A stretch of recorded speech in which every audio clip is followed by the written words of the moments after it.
AC. Yo. We were just looking at something. First ever. Blessed. Hashtag blessed.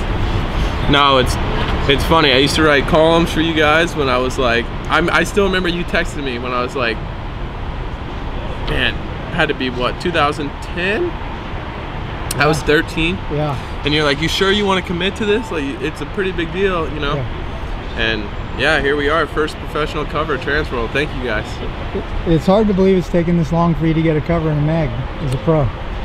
Trust me. I won my first couple Supercross races, and I was like, oh yeah, baby, the covers are coming. Yeah. And then it's like probably right about the time everybody's gonna sort that out, I got hurt. It's like, yeah, you know, kind of got lost in the shuffle. But no, it's something as a kid, you know, you read all the magazines, you get them all, and you just dream of being on the cover one day. And something I don't take for granted for sure. I'm gonna hang that one up in my office.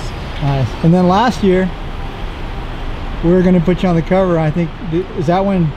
No, it's 2 years ago. And then you did your wrist. It's just all of a sudden the text trail went silent.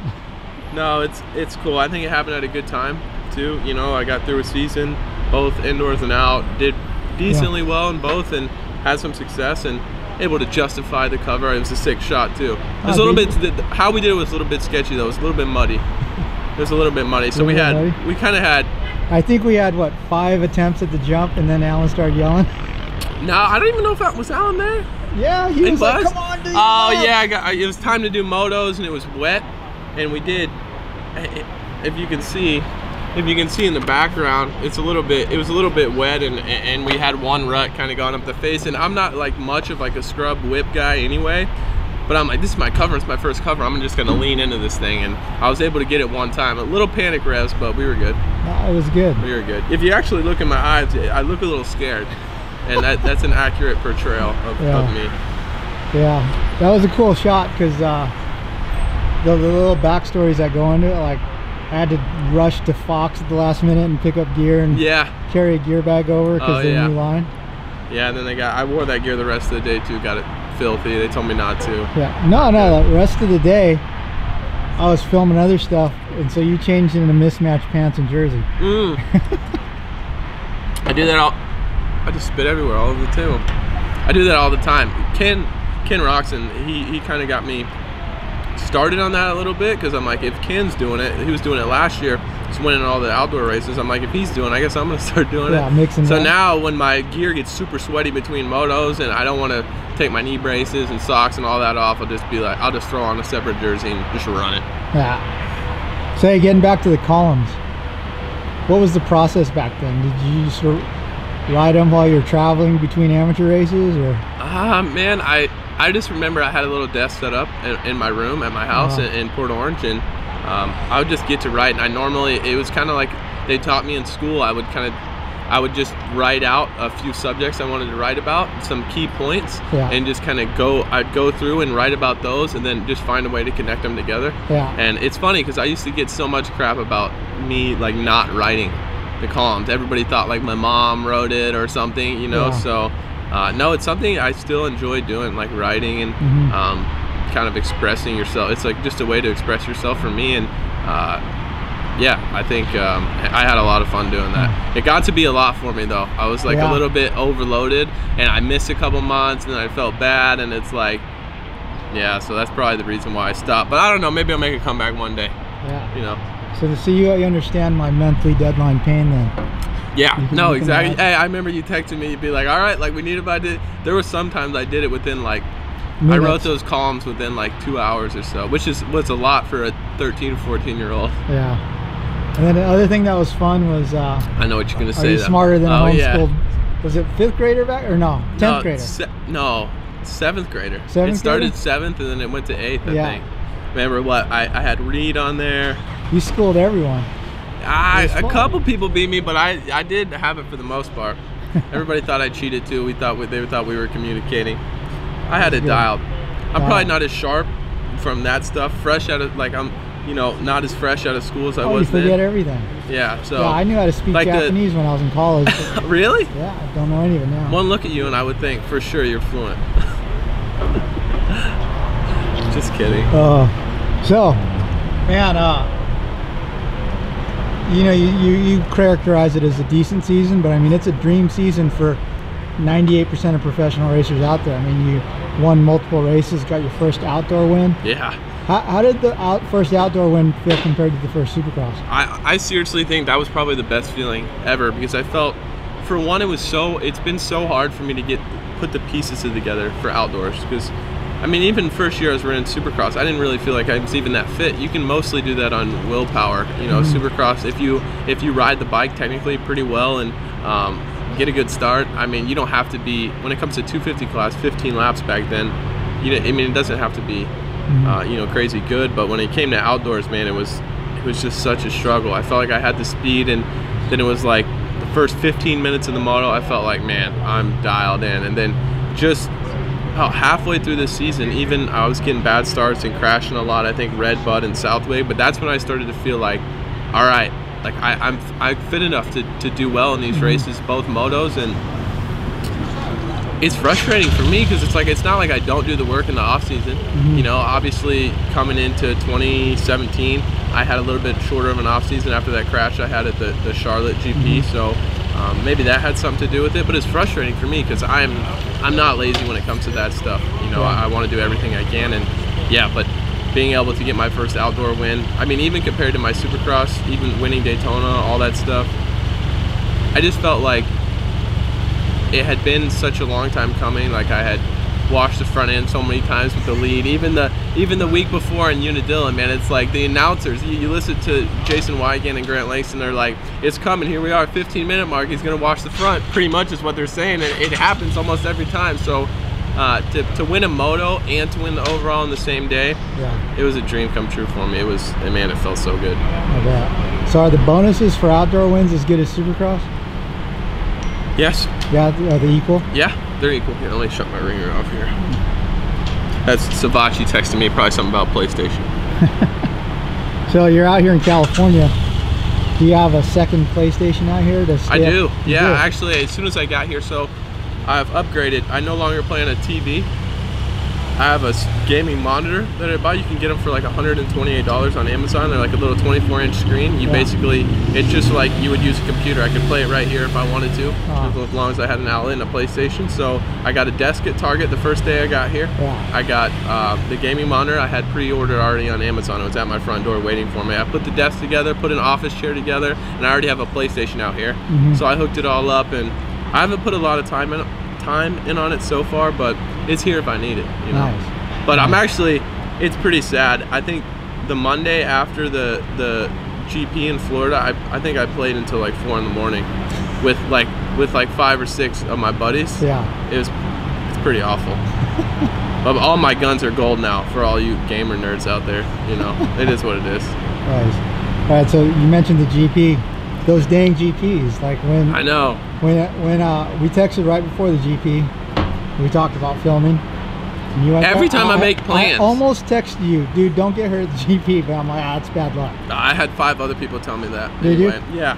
It's funny. The left-hand sweeper right after the start too. It's like the same thing. Yeah, I just stuck my leg out, and it was, man, I think it was a lap into qualifying practice. I did free practice and then qualifying practice, and I'm like, the track was pristine. I'm like, I'm about to just send this thing. I mean, there's no way I am getting out qualified right now. Like, that was my mindset. I'm like, I got a paddle tire on the back.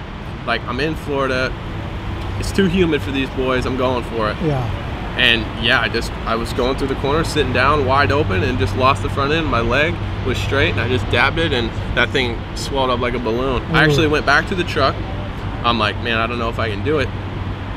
And I'm like, I gotta try. Like, if it starts feeling better, I want to be able to race. So I went out, I did a couple laps, qualified like 26 or something, and then took her back. But yeah, it was, unfortunately, irritated it pretty good. And the next couple days, I could barely walk. There was no way I was gonna be able to race. I saw a couple people might have thought that I, you know, just packed it in, like didn't want it, but it was luckily MRI results are good, and it's nothing crazy bad. I'm gonna get back on the bike next week, and already been on the bicycle and stuff. So that's good.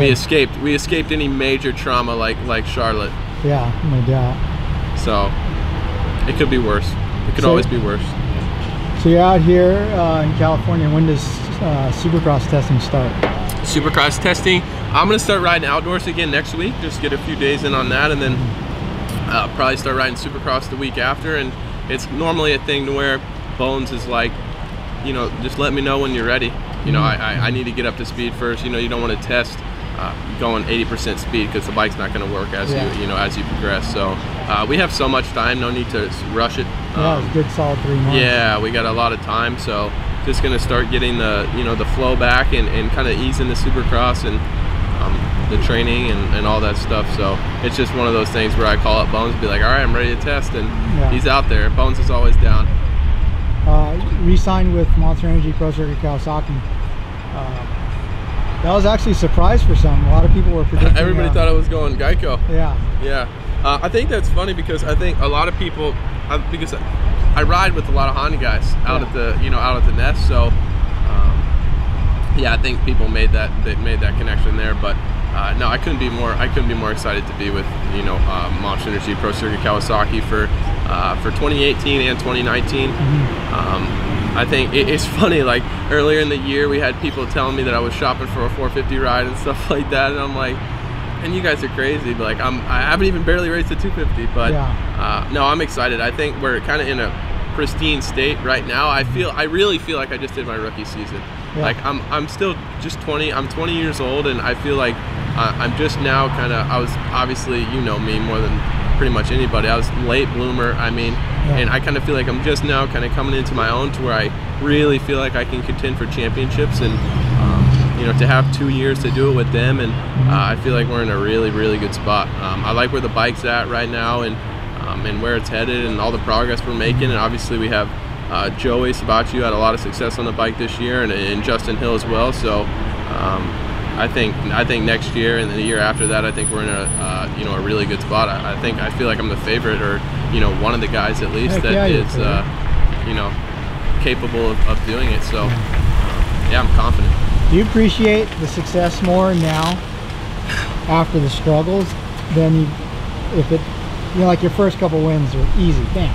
After in amateurs, man, it's like you get into a state where I was seriously, I mean, and not being cocky at all, and I've always been aware of my surroundings. I feel like like as an amateur, people were always telling me, you know, it's all going to change when you get on a big bike, or it's all going to change when you go pro. And I had that in the back of my mind the whole time. I'm like, okay, like kind of studying the pros and figuring out what I need to do. But it came to a point in amateur where I would get beat. Like there was a couple years, 2000, 2009, 2010, a little bit, like Cooper Webb would beat me, or back in the day, the late and great Jesse Masterpool, he would beat me, or Matt Michelia, he was in my class as well. And I wasn't like I was just dominating everything, but especially the last couple years when I was too small to get on a big bike and those guys were gone, and I felt like I would just get the whole shot and just win. And it got to a point to me where I did start not appreciating the win. Like I remember my last year I won both titles at Loretta's. It was like, for me, it wasn't, you know, I wasn't that happy. And so I was like, get me on a big bike. And then that's kind of why I was so rushed. I'm like, I want to go pro. I want to get to where this like matters again, because people didn't seem to care that I was still winning. And I think after going through that, and then almost felt like somebody upstairs was like, hold on, wait a minute, like you got to appreciate what's been given to you. And I feel that completely. I mean, I told Anton in the interview I did for the magazine, it's like, if I had to, just for the feeling I had at Budds Creek or Daytona, I mean, I wouldn't take anything away just for that feeling. I mean, every single injury, every surgery, everything to me is worth it in that 10 seconds that you cross the finish line. I mean, if I have to, you know, if I could change anything, there's no way I could change that, you know. So I guess the answer to your question is, yeah, I mean, it made me appreciate it more, like when I was a kid, you know, when I was 7, 8, 9 years old, when before I was corrupted by the politics or whatever you want to call it in amateur motocross. So yeah, I mean, it made me so grateful. And the feeling for me, and you guys see me, like I freaked out, if you remember, like after Daytona Supercross. I mean, I don't even really remember what I was yelling. I was blacked out. I was so excited. I'm just super emotional, right? Like I just, and yeah, I mean, it's just the feeling is just immense for me. Maybe for somebody else it's a little bit more low-key, it would be a little bit manageable. For me, it's really not. It's really not. That's good. Yeah. It's good to see emotion like that, you know? Yeah, no, it's... We don't like the robots on the podium. Yeah, so I try to... Yeah, I definitely... I let it show for sure. I do not care at all. Here's a question for you. What's your standout memory from amateurs? I don't want to make it sound like that question earlier. I don't want to make it sound like I didn't have fun in amateurs, because I did. I had a lot of fun. I don't want to take that away. I wouldn't change my childhood for anything in the world. But my standout memory,